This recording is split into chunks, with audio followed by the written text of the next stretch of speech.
Hello and welcome into another episode of Locked On Wolves. Today on the show, you'll never believe where ESPN's Kevin Pelton has the Timberwolves projected, where his models have the Wolves projected. It's in the play-in. Let's talk about that and why it's insane. We'll also talk about ESPN's future power rankings, where the Wolves rank, and also a few Wolves news and notes as we hurtle toward training camp next week. It's all upcoming. Welcome in. You are Locked On Wolves.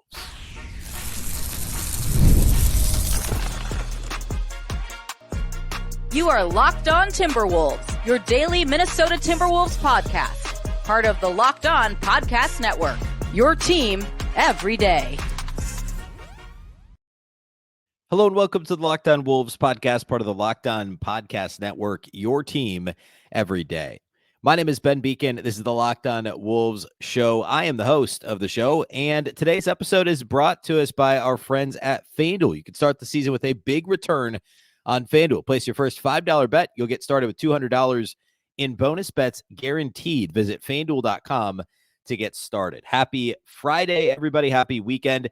This is the final weekend, believe it or not, before there's actual Timberwolves basketball, albeit preseason, but like real Timberwolves uniforms, not Summer League uniforms, on an NBA court. It's happening this Friday, 1 week from today. Okay, so this is the final weekend without it. It's crazy. Media Day Monday, training camp starts Tuesday. Today on the show, I want to get into some, like, this is preseason prediction season, and it's funny, like, I don't know. Timberwolves fans aren't getting to really enjoy this because a year ago, nobody thought the Wolves would be as good as they were, and they were great. And now people are skeptical of how good the Wolves were last year. And here we are with another ESPN projection that has the Timberwolves laughably low in the Western Conference. So I want to gripe about that a bit here off the top, explain why it's off base.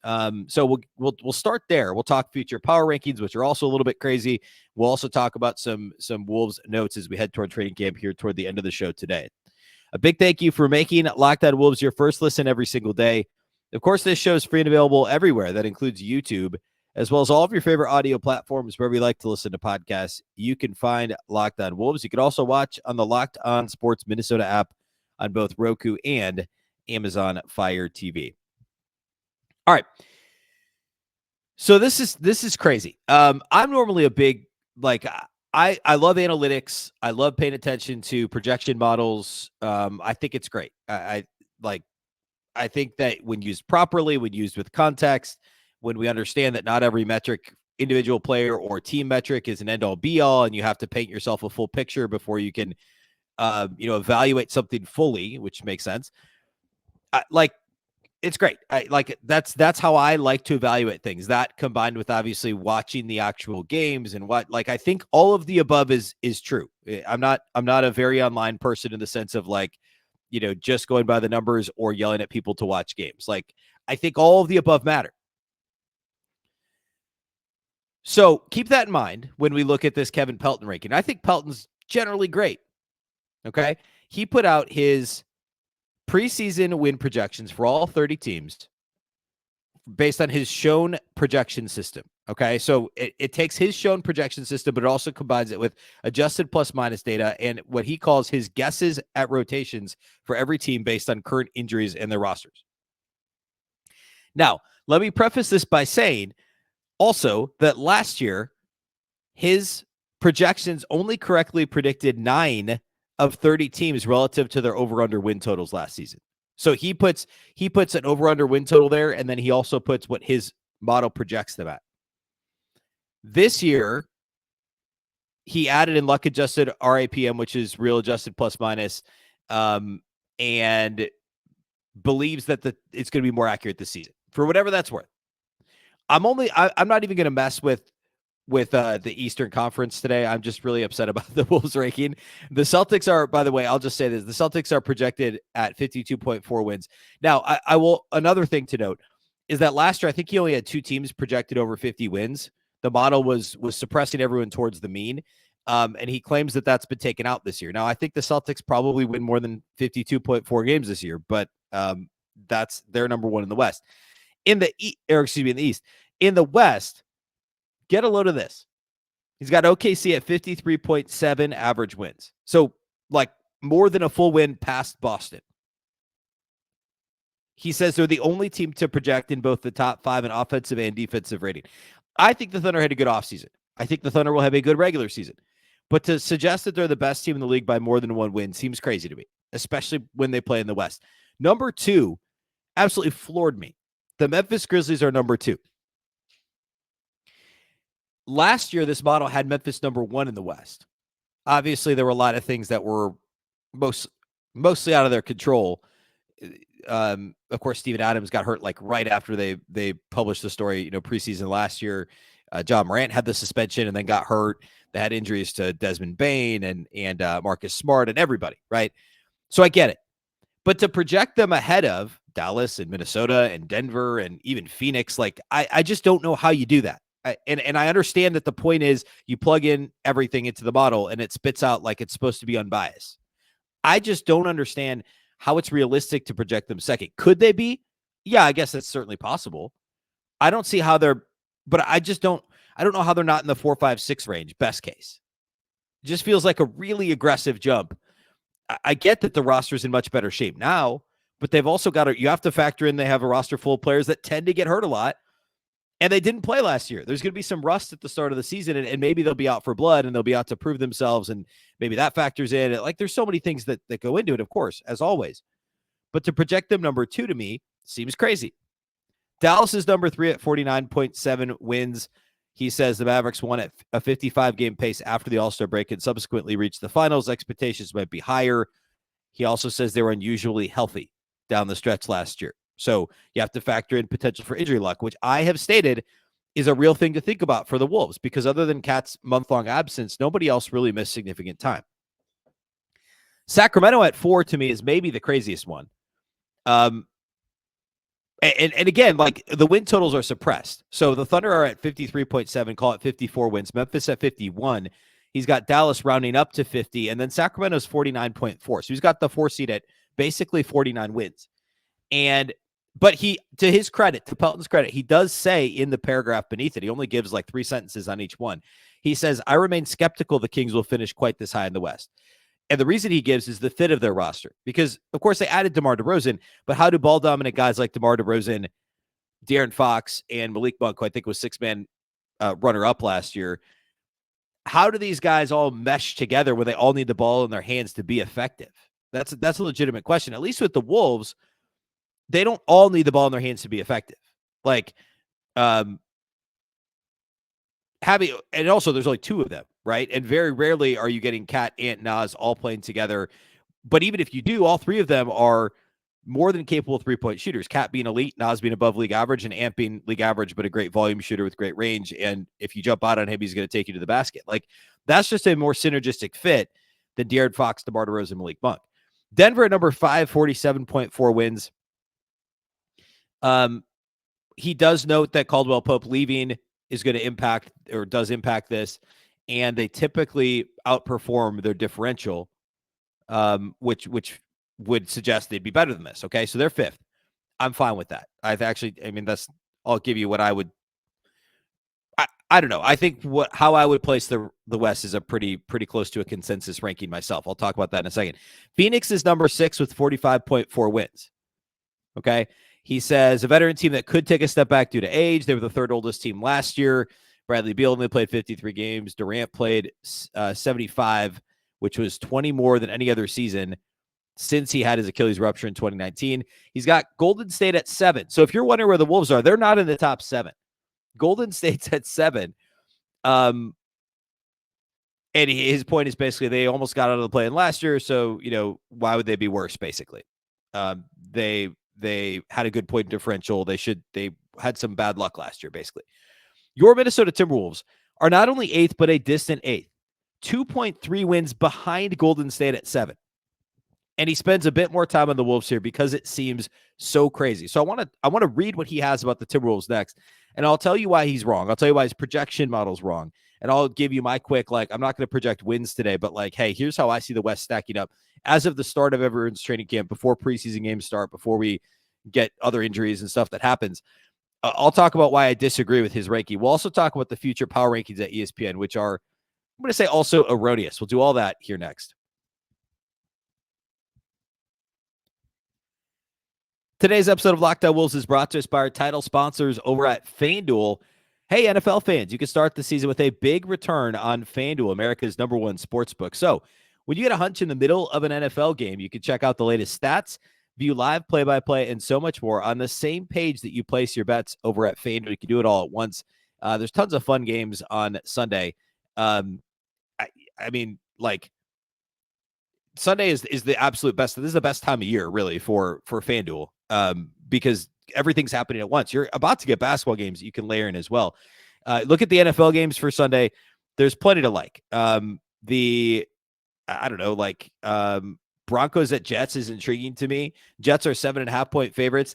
I don't know that I'd take the points with Denver, but I also don't know that I feel really good about Jets by 7.5. Just looking this through, Packers are favored by 3 at home against the Vikings. I'm not going to touch that one because, I don't want angry comments here.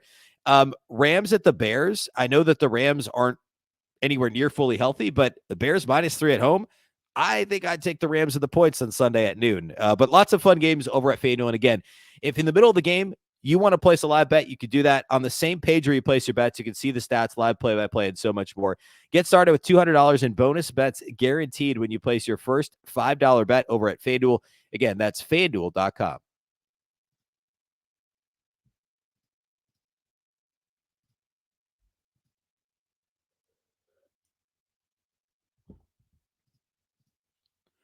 Big thank you once again for making Locked On Wolves your first listen of the day. Now, for your second listen, go enjoy the Locked On NBA podcast. There's no offseason in the NBA, and Locked On NBA provides daily basketball analysis from national and local experts in 30 minutes or less. No one keeps you as informed and entertained as Locked On NBA, available on YouTube or wherever you get podcasts, part of the Locked On Podcast Network, your team every day. Okay, so Kevin Pelton has the Timberwolves 8th in the West, more than 2 full wins behind Golden State at 7. Here's what he says. I'll just present it first. He says, no projection is more surprising than the Timberwolves being barely better than 500 a year after finishing second in the West with 56 wins. And then he also says, albeit 2 years after going 42-40 in Gobert's first season. You know what he doesn't say, though, is Karl-Anthony Towns played in like 25 games that year. So if you're going to pat them on the back or tell them, say they were lucky for being healthy last year, can we also acknowledge that they were the opposite of healthy 2 years ago? It's just insane. All right, back to what he says. He says, an interesting point reflected here: as much attention as the Nuggets have gotten for betting on recent draft picks, former Denver-led lead executive Tim Conley is doing something similar in Minnesota. The Timberwolves have a league-low 8 players on their roster who played at least 500 minutes last season. That's an interesting point. Not surprising. 8 players who played at least 500 minutes. The starters, Naz Reid, Nickeil Alexander-Walker, so 7 of their top 8, like I've been saying, and then Joe Ingles. He says, add in the likelihood Minnesota will deal with more injuries than last season when only one Wolves rotation player in Karl-Anthony Towns missed more than 10 games, and it's a lot to put on first-round picks Rob Dillingham and Terrence Shannon Jr. as rookies. Neither projects better than replacement level, a reason to expect the Wolves to take a step back during the regular season. All right, this is crazy. It's genuinely crazy. I have said since the start of the offseason, I thought the Wolves would struggle to get to 56 wins again next year. And the main reason is because they had good injury luck. Other than Cat's month-long absence, nobody else, as Pelton points out, missed more than 10 games. Also replacing Kyle Anderson, who, while he had his issues, was a positive contributor, is a bit of a challenge. However, when he says they have the league's only 8 players who played at least 500 minutes, I don't know that matters. Like, ultimately, yeah, your 9th and 10 guys matter. 9th and 10th guys matter some in the regular season. But you know who hasn't had, I know Denver didn't win the 1 seed the last couple years, but they were just fine. They finished at a top 3 seed, relying on young players early in the year, and it bit them more in the playoffs when those young players didn't develop as they needed to, and they didn't even trust their 6th and 7th guys, really. Denver had basically 6 guys, right? So first of all, I don't think it matters as much as Pelton says it matters, because the top 8 guys matter way more. And how many teams actually have 7 of their top 8 players in rotation minutes coming back? Well, not the Nuggets. Dallas is probably right at about there, maybe not quite there, with Klay Thompson coming in and losing some of their front court depth. I guess Boston returns much of their team, right? Like, there are some good teams that are, but to return 7 of your top 8, including the 6th man of the year in your starting 5, matters more than replacing Kyle Anderson with a very capable Joe Ingles, albeit old, but capable. So who are you who are you replacing with your rookies? You're replacing, as I've said before, Troy Brown Jr. / Shake Milton, Monte Morris / Jordan McLaughlin. Okay. I find it hard to believe that, I know rookies are rarely genuinely good players, but I'll tell you who else wasn't genuinely good last year was Shake Milton. And the Timberwolves were first in the West with Shake Milton as a key piece off their bench early in the season. I'll tell you who was very mediocre and barely on the rotation was Troy Brown Jr. Monte Morris was fine when he was with the Wolves. And there could just be he was a more solid defender overall, maybe a better shooter than rookie Rob Dillingham, but I don't know that that's true. Rob Dillingham's a great shooter. I just think it's a remarkable leap to just say, rookies, they're going to be 14 wins worse this year. That's what happened here is, oh yeah, 7 of their top 8 are back, but they're replacing 9 and 10 with a couple of rookies. And, so they're going to win 14 less games. The injury luck thing, fine. I've said all along, I think I would take the over on 52.5 at FanDuel, which clearly Kevin Pelton wouldn't, but I'm not taking the hard over. I think they're in the 53, 54, maybe 55 win range. Is their ceiling 60 wins? Absolutely. If they stay healthy, this team has a 60-win ceiling, no question. Could they win 48 games? Yes. Barring catastrophic injury, which if that's what we're projecting here, what are we doing? But okay. Barring catastrophic injury, 42.5 wins is 500.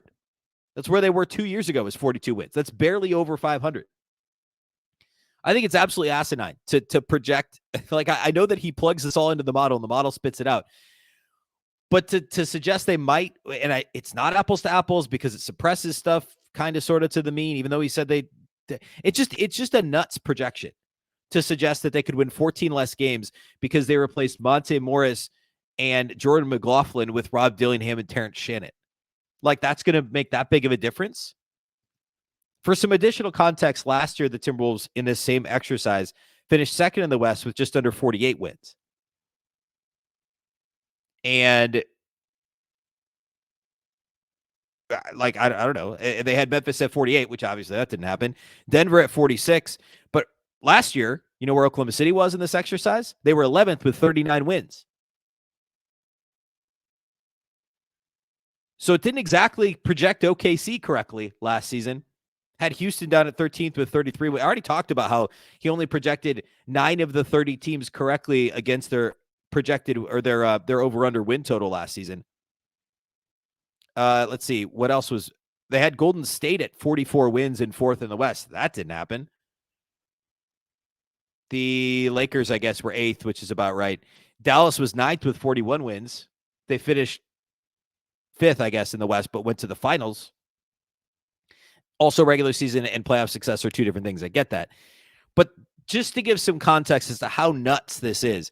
Now, look, if I don't even want to say a hypothetical catastrophic injury, but say one of the Wolves stars gets hurt and misses the majority of the season or all the season or whatever. This is entirely possible. But if Cat misses 10 games here and Ant misses 5 games there and Rudy misses 15 games or they rest Mike Conley on back-to-backs or whatever, I still don't think this team wins less than 50 games. It's a really, really good basketball team. And Anthony Edwards, he's not even mentioned in this write-up, by the way. 3 full paragraphs on the Timberwolves, not an Anthony Edwards mention. And I know that a lot of the advanced metrics and the models, he's not a super efficient scorer. He's spotty defensively. The numbers themselves would suggest that he's not a top 10 player if you just look at the stats. But everybody knows that it's building toward more than that. His actual on-court impact exceeds what some of the models show, or what some of the advanced metrics show. To not even mention Anthony Edwards in 3 paragraphs about this team's win total suggests that he wasn't properly weighted in this projection. I think it's absolutely crazy. And I'll sit here right now, I've said this, they're going to finish over 52.5, but they won't make it to their 56 win total last year. It doesn't mean they won't make the finals either. The playoffs are a different thing. I think they're going to rest Mike Conley more during the season. I think they might rest Rudy Gobert a little bit more. They're going to rely early in the season, just like Denver did last year. On, they had Julian Strother and Zeke Naji and Christian Brown and guys they relied heavily on early in the season last year to see what they had. The Wolves are going to do that with Dillingham and Terrence Shannon. They might be, not as dominant in November and December as they had been at stretches last year. But to suggest they're barely going to be above 500 is absolutely crazy. To finish behind Golden State, Phoenix, Sacramento, and Memphis? No. I think the West is OKC. Like sitting here right now, it's OKC, Minnesota, Dallas, and then probably Denver with Phoenix and I'd say New Orleans not far after. New Orleans, by the way, was 9th in this ranking. Lakers 10th. Houston 11th. I don't think Houston finishes behind the Lakers. Clippers 12th, Spurs 13th, Portland 14th, Jazz 15th. I'm surprised the Jazz are below Portland. Anyway, that's where I'm at with this thing. We will see. We'll bookmark this and come back to it. How about that? I should have done that last year with some of these, although the Wolves projection was actually not far off last season, but it's far off this year. It just is. So we'll bookmark this. We'll get back to it. Let's talk about future power rankings. I have a gripe there. We'll get to a couple notes here at the end of the show. We'll do all that here next.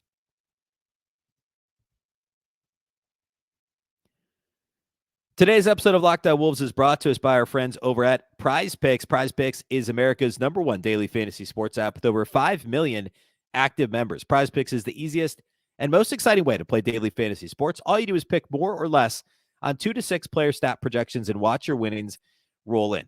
Like, for instance, if you're watching football this Sunday, this is actually the last Sunday for this. If Caleb Williams gets 1 passing yard, you get a win on PrizePicks this Sunday. That's right. Only 1 yard gets you an automatic win this Sunday only. It was only during September. Right now, you can win up to 100 times your money on PrizePicks with as little as 4 correct picks. It's the only real money daily fantasy platform that has an injury insurance policy as well. So your lineups stay in play even if one of your players gets injured. For instance, if your player gets hurt in the first half of a game, this is for football as well as when basketball starts, and they don't return to the game, PrizePicks will allow your picks to still stay live. Plus, they put their members first, so all withdrawals are fast, safe, and secure. When your picks hit, you get your money in as quick as 15 minutes. Plenty of things to look for this Sunday. Lots of football games to watch, and football Sundays are a blast. I talked about this earlier, but they're a blast on PrizePicks as well. Download the PrizePicks app today and use the code LOCKEDONNBA. Get $50 instantly when you play $5. Again, play $5, you get $50 instantly. Use the code LOCKEDONNBA, LOCKEDONNBA on PrizePicks to get $50 instantly when you play $5. You don't even need to win to receive the $50 bonus. It's guaranteed. PrizePicks, run your game.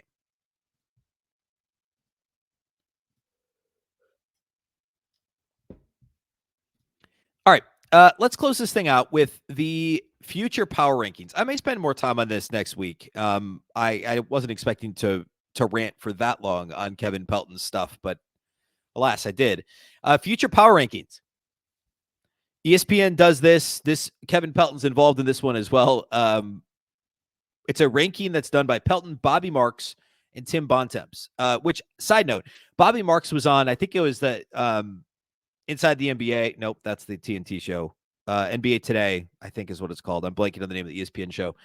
And both he and Kendrick Perkins, for what it's worth, were saying that Minnesota was a top 3 team in the West and didn't agree with the Pelton rankings. The Pelton rankings, again, it's completely statistical. These guys, of course, Bobby Marks is a front office guy. Kendrick Perkins, former player. Like, they're going to have a bit more of a measured take here. And I think Marks, considers analytics with stuff. And there's a lot to kind of delve, or I guess, I don't know, parse here. If you're really looking at projecting the Western Conference, and I'll do a full projection here once we get to the end of the preseason. But anyway, future power rankings are those 3 guys ranked every team in 5 categories and rated them and ranked them relative to the rest of the league. So the 5 categories are, let's see, I'm going to get the full list here. Players, which are worth 58% of the score, makes sense, which is current players' potential for the future, factoring in expected departures. Okay. Management, worth 17% of the score. Quality and stability of the front office, ownership, and coaching. Money, which is just over 8%. Market, which is over 8%. And draft, which is future draft picks and positioning, which is just over 8%. Okay. So OKC's first. I get that. Market is the only thing that they're not top 3 in. They're top 3 in money and draft. They're first in management. And which, by the way, like, I get it from a Sam Presti standpoint, but also the Thunder haven't been to the finals in a decade. They haven't been past the second round in a decade. So there's that. And I don't know that people really love the Thunder owners. I mean, like, I guess it's different than the Wolves situation, but like, we'll see how much owners weight into the Wolves situation when it comes to the management score. The Celtics are second. They were first last year in this exercise. They're dead last in money, but they're, which again, like, let's look at how money factors in here. Money's supposed to be only 8%. So that makes sense. The Knicks are third. They were eighth. Market they're first, which continues to shock me because I don't understand how it's first. The Knicks haven't attracted free agents in forever. I guess the thinking is if they're good, then the market matters. But I thought market's supposed to matter regardless of how good you are. Anyway, we can't have it both ways. The players are, well, I guess we are. They're having it both ways. Players are third, management tied fourth, money 25th, and draft 23rd. I don't really know how they got to third, but they're there. Philly's at fourth. They were 13th. They're up 9 spots from last season. And apparently it's because they got Paul George and got rid of James Harden.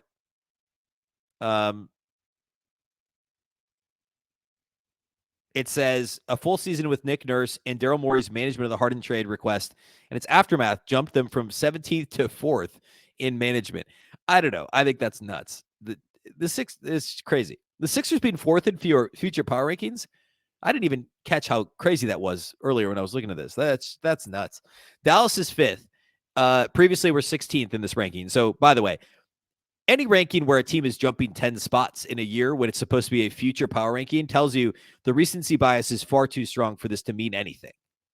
I'm just angry all over again now. Denver's 6th. They were 2nd. Dead last in draft assets, 27th in money, middle of the pack in market, 12th in management, which feels a little bit low to me. Players 6th. Okay, Houston 7th in the ranking. The Timberwolves are 8th. Now, last year at this time, they were 19th. So again, jumping 11 spots because they had a good year last year. So on the one hand, that makes sense. But on the other hand, how future are these power rankings if somebody's jumping a third of the league in one season? Players are 7th. Management is 9th, which is fair because I was going to lose it if they weren't at the top 10 because Tim Conley is obviously one of the best executives in the league. There's no question about it. But the ownership thing is a mess. So they're top 10 in the two things that matter the most. Because players are 58% of the score, management 17%. 7th in players, 9th in management. But they're bottom 3 in everything else. 28th in money, 29th in draft assets, and 29th in market. Which now I got to figure out whose market is lower than the Wolves on this ranking. 29th always seems crazy to me. I can't believe that that's actually true. I know that NBA players like to be in warm cities, like to be in big cities. But I can find you more than one market that's worse than Minneapolis, St. Paul, I promise.